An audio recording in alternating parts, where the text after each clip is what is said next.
नमस्कार दोस्तों, आइए आज के अपने इस वीडियो में हम समझते हैं उत्तरी अमेरिका महाद्वीप स्थित सबसे बड़ी नदी तंत्र मिसिसिपी और मिसौरी नदी तंत्र के बारे में।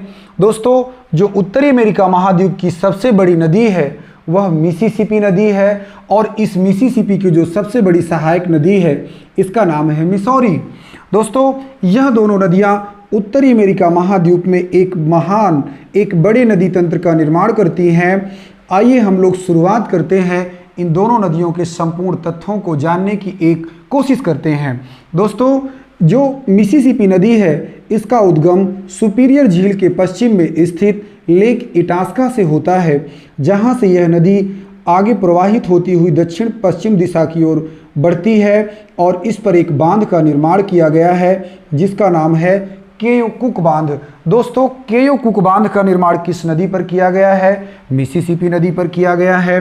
अब केओकुक बांध से और आगे जब यह नदी बढ़ती है तो इस पर एक जलप्रपात स्थित है जिसका नाम है सेंट एंथनी जलप्रपात। दोस्तों, इसके पहले प्रश्न आया कि सेंट एंथनी जलप्रपात किस नदी पर स्थित है। आप सब लोग इसका आंसर जान रहे हैं कि सेंट एंथनी जलप्रपात मिसिसिपी नदी पर स्थित है।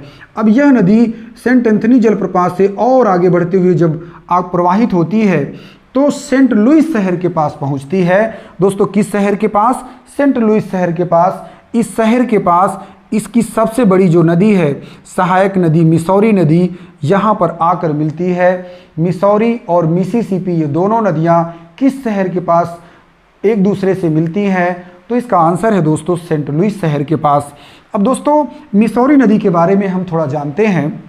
जो मिसौरी नदी है इसका उद्गम रॉकी पर्वत के पूर्वी ढलानों से होता है और यह नदी दक्षिण पूर्व दिशा की ओर प्रवाहित होती हुई आगे बढ़ती है, जिसके तट पर यूएसए का एक महत्वपूर्ण शहर कंसास शहर स्थित है।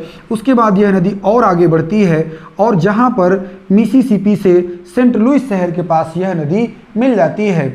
अब मिसौरी प्लस मिसिसिपी इन दोनों की जो सम्मिलित जलधारा है मिसिसिपी नाम से आगे बढ़ती है और जब यह नदी थोड़ी दूर आगे प्रवाहित होती है तो इससे दाहिने तट पर आकर एक नदी मिलती है जिसका नाम है अकनसास नदी। हाँ दोस्तों, इसके दाहिने तट पर एक नदी मिलती है जिसका नाम है अकनसास नदी। इसके बाद यह नदी जब और आगे प्रवाहित होती है तो इस पर एक नदी और दाहिने तट से मिलती है जिसका नाम है रेड नदी। दोस्तों, दाहिने तट से दो नदियों को हमने आपको बताया।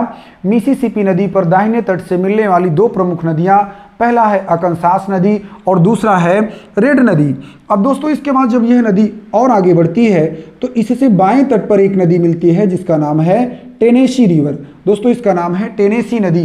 टेनेसी नदी हमारे लिए इसलिए भी बहुत महत्वपूर्ण है क्योंकि टेनेसी नदी घाटी परियोजना अमेरिका में 1933 में यह एक बहुउद्देशीय परियोजना के रूप में इसकी शुरुआत की गई और इसी टेनेसी नदी घाटी परियोजना के आधार पर स्वतंत्र भारत की प्रथम नदी घाटी परियोजना दामोदर नदी घाटी परियोजना की शुरुआत भारत में की गई।